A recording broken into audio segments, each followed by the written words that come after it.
Welcome, everyone. We are here at Behind the Book with the Friends in Fiction Show. Four New York Times best-selling authors with endless stories. I am Patti Callahan Henry. And I am Ron Block. On behalf of Patty, Christy Woodson Harvey, Kristen Harmel, and Mary Kay Andrews, we'd like to welcome you to Behind the Book, a deeper, quicker dive into books and writers that we can't wait to share with you. Today, I'm thrilled to share the stage with our Friends in Fiction librarian, Ron Block, as we welcome Roxana Robinson, author of the just-released Leaving. Oh, show that cover, Ron. It is so beautiful. One of the most beautiful covers I I have agree. seen. I agree. It's I know you've also written stunning. about Georgia O'Keeffe, and the cover kind of made me think of Yes. her with the flower. Yeah. Roxana is the author of 11 books, 7 novels, 3 collections of short stories, and as I just mentioned, the biography of Georgia O'Keeffe. 4 of those were chosen as New York Times notable books, and 2 as New York Times Editor's Choice. Her fiction has appeared in places mine never have. The New Yorker, The Atlantic, Harper's, Best American Short Stories, the Southampton Review, and many others. Yes. She's also received fellowships from the National Endowment for the Arts, the Guggenheim Foundation, and the McDowell Colony. And she was named a literary lion by the New York Public Library. I can't even imagine. That had to be such an honor. Robinson served on the boards of Penn and the Authors Guild and was the president of the Authors Guild. She's received the Barnes & Noble Writers for Writers Awards given by poets and writers and the Award for Distinguished Service to the Literary Community from the Authors Guild. She, in addition to all that, teaches in the MFA program at Hunter College. So now we're going to talk about leaving. So welcome, Roxana. I'm so happy Yes. you're here. Oh, this is such a pleasure to be here. Thank you so much for having me. Isn't it so So weird when good to people see talk you. about you in front of you? I'm always like, don't bring me up until you're done. All right. So Leaving has received a gorgeous star review from Kirkus, Yes. who calls this work a triumph, along with huge praise from literary masters like Geraldine Brooks, who Who? says, Just kidding. yeah, right. What does love demand of us, and who must pay the price? Leaving is a searing interrogation of honor and passion, and it dissects the hidden cost of the choices we make and the consequences with which we must endeavor to live. Oof. So that is a beautiful spot on overview. But how would you give an overview, Roxana? How would you describe Leaving to us? You know, that is such a difficult question. I know. And people say at cocktail parties, "Oh, so what's your book about?" And I, if I could tell it in 3 sentences, I wouldn't have written the book. It would I be, know, right?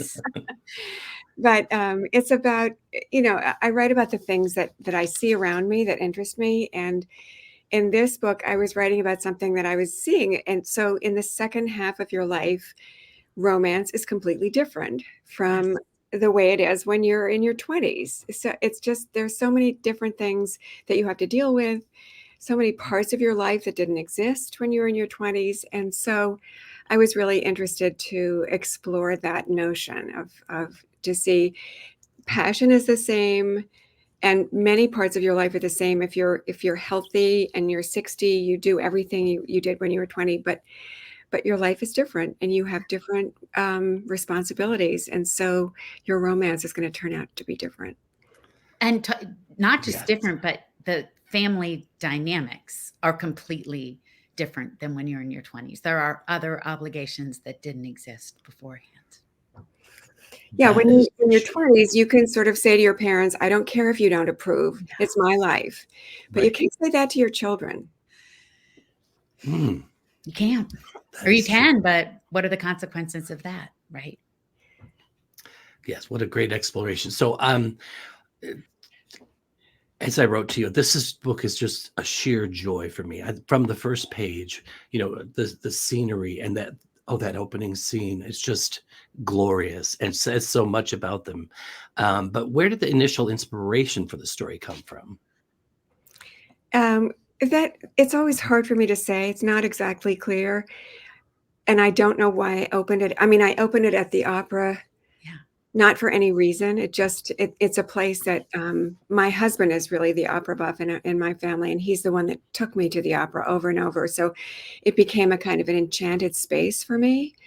And the Met Opera is so beautiful and so elegant. So you sort of enter into this chamber where your life is different, or you're participating in other lives, and it's a space for art and beauty and tragedy. Opera is often tragic. So I don't remember thinking that was what was going to be part of it, but that became what I was doing. Yeah. What was so lovely about it is you opened it in just this realm of kindness. So we already knew as readers that we were just in a really nice, kind place right from the get-go. And I love that I say it too. I didn't really think about that being the opening scene, but Roxana, we wrote it, right? So like, Yeah. what was thinking? What You was know, thinking for us? What source was that about? And I think that is what's so fascinating when people say, what were you thinking when you had your care? I wasn't really thinking much. It's a fascinating and true answer. Well, your ability to write prose is both poetic and, just like the opening scene, operatic. And your ability to draw readers in is beautiful to mastery. Mhm. So we know the characters so well. I feel like if they walked into this room, if Warren walked into the room, I'd be like, hey, Warren, like, remember that Aston Martin you had? Because you have these details about the characters that are so intense. I want to talk about how you develop your characters, especially these characters. Do you outline? How do you get to know them? Can you talk to us a little bit about that? yeah, it's really important for me, and that I don't make an outline for the book. Okay. I don't outline scenes, but I do. I need to know the characters completely There you go. before I get going. And I often write little tiny bios for them Oh, I love that. so that I know where they grew. In this book, it's all told, but even if I didn't tell you all their backstories, I would need to know what kind of house they grew up in, what their parents did, what they look like, so that hopefully, unlike Flaubert, I will not have Sarah's eyes one color on one page and a different color on another page. But all those details mean for me that I know that character very well, and that character will be consistent throughout the book because she is somebody who grew up being ashamed of her mother for some reason, and so that's going to color her way of looking at the world. So I need to know those characters very, very well, and I want the reader to know them very well before we start on this journey, so that you do know them. You can say to Warren, "Hey, what did you ever do with that car when you were ready to Yeah. What happened to that cool car that sounds like a villain?" And I think Right. what's so fascinating to me is, we talk to many writers, and some outline the plot and then get to know the characters. And here you are outlining the characters and getting to know them through plot. Yeah. And it's just another lesson in there's no one right way to do it. Whatever the way is you're doing it seems pretty dang right to me, but Pretty all right. amazing. Yeah. Yeah. And one of the things that really struck me, and maybe a little more in hindsight after completing the book and reading it, you used our art, you used opera, you used literature, you used paintings to show us what their observations were and what their life was like, and to really get a deeper dive into who they were. So it just felt so organic too. How did you choose which ones to use, and did you actually map them up to what you wanted to say?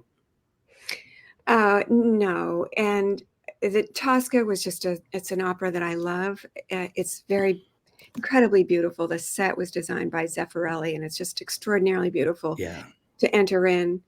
And then the books that I use, I've been fascinated by Virginia Woolf for years. I've taught her work often. I contributed an essay for a scholarly book on her. I've been to her houses. I've written about her a lot. So she's somebody who is often in my mind when I'm writing. She's just a presence I there. love that. I do too. She's almost a muse to you, I would say. She is. I think of her a lot. Oh, wow. So she would be part of almost anything I write, and so her her character, Mrs. Ramsey, is someone I know very, very well from To the Lighthouse. So she just comes into my mind if I'm writing a scene about a family, for example. Wow. So those and the whole Bloomsbury group of artists, because I used to work in the art world, it was really a pleasure for me to go through the exhibitions that Sarah was looking at and to look at the objects that they might present. Because that was a pleasure for me to explore those, the English watercolors, the Netsky. Who knew that was going to be so interesting? But for Sarah and Warren, art is a big part of their real lives And their connection. So that was really important to me. I would have a hard time writing about someone who was a philosopher or an engineer. That's going to be hard for me to get into. But two people who deal with visual arts are fascinating to me and easy for me to enter into their minds. Nothing's easy, Roxana.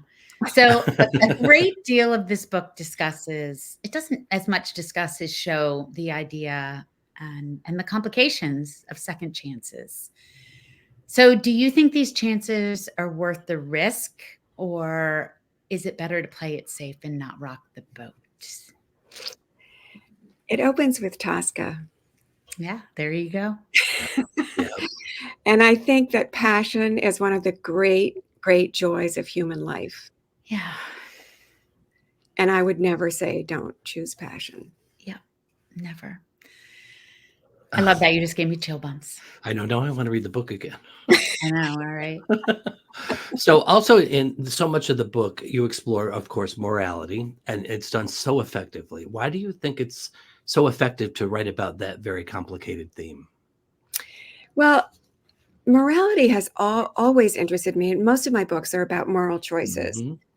And it's not very fashionable. America has sort of pretended that morals aren't important, that you self-actualization, you do what's best for you, forget about other people, promises you can break. But I think there's a loss to us as people if we walk away from honor and morality. And I think it's part of our deepest sense of who we want to be as human beings. So it's always interested me. And in this book, I was exploring, the greatest consequences. Yeah. Wow. I think, I think about often that line in I Am Lucy Barton, where she asks if, what should I write about? I don't know what to write about. And her teacher says, I'm paraphrasing, it doesn't matter what you write about. We all have one story and we tell it over and over. And if you're, and I think it's more like we have one question that we tap into over and over. So for all of you listening, reading this book is not only a visual and emotional experience, but also kind of a lesson in literature, a lesson in novel writing. And Roxana, we love that you teach in the MFA program at Hunter. I am wondering if you have one piece of writing advice that you've heard the most positive feedback for your students, or not positive, but one you think is the most important. Well, the course that I teach is a lit course. It's not a writing course. It's in the MFA writing program. Okay. But we're reading great books. That's what we're doing. We write a couple of essays, but it's not creative writing per se. But when I do teach creative writing, I start out with an exercise in which I ask the students to write only one page of two voices and a conflict, and nothing but the voices. No exposition. No, she walked away from the window. No, she's put her hands on her hips. It's just the voices. And if you do that, you get inside people very quickly. And it reveals a great deal about those two people and what the conflict is. It's a really great exercise, and it frees people to stop thinking about how you put down the words or what's going to happen. It accelerates because you have to keep them answering each other. You have to fill a whole page with them answering each other. So it's a great way to sort of get into the beginning of something. You can write them about the two characters in your novel, or you can just start out doing that as an exercise and see where it takes you. But I'm doing that this afternoon. Do it. Send it. Yeah. That's awesome. That is awesome. It means Okay. getting inside the emotion. And that's what I want people to write about, is getting inside the emotion. And you are the master at that. I'm telling you. I kept turning these pages and going like, oh my God. Oh. But of course, the burning question is, without spoilers, did you know the ending already? I did know the ending. Usually I don't in a book, but in this one I did. Okay. That's all we'll say about that. That's all I'm going to say. But Yeah. okay. We are beyond grateful, Roxana, to have had you with us. It's not long enough. It's never long enough. But for me, this is going to be the highlight of my reading this year. And I'm going to quote Kirkus again, a little bit fuller. It's elegantly structured and written, shimmering with feeling and truth, a triumph. And I absolutely could not agree more about this book. So we're going to encourage everyone out there to get a copy of Leaving from our friendsandfictionbookshop.org page. Help support our work, the work of indie bookstores, and enjoy a discount while wrapping your arms around an amazing book. Yep. Roxana, what a joy to have you here. We could talk for hours, and we know our audience will want to keep up with all things Leaving and your other work. So where can they best connect with you and keep up to date? I'm on Facebook a lot. You can see my dog, who has wonderful adventures every day. Good. And I do post a lot of things about what I'm doing on Facebook, but my website has the full account of all the events that I'm doing. Are you out doing some events for the book? Yeah, I will be. Yep. And Okay, I'm tracking you down. Okay. You're going to look out, and there I'm going to be. We'll be outside. I know, right? So thank you for tuning in to this edition of Behind the Book with the Friends and Fiction Show. And be sure to keep up with all the amazing things going on in the Friends and Fiction world through our social media channels and our website. Be sure to join us on Facebook and YouTube every Wednesday for original content. See you all soon. And thank you, Roxana. Bye. Thank you, Roxanne. Thank you so much. What a pleasure to be here. Thank you.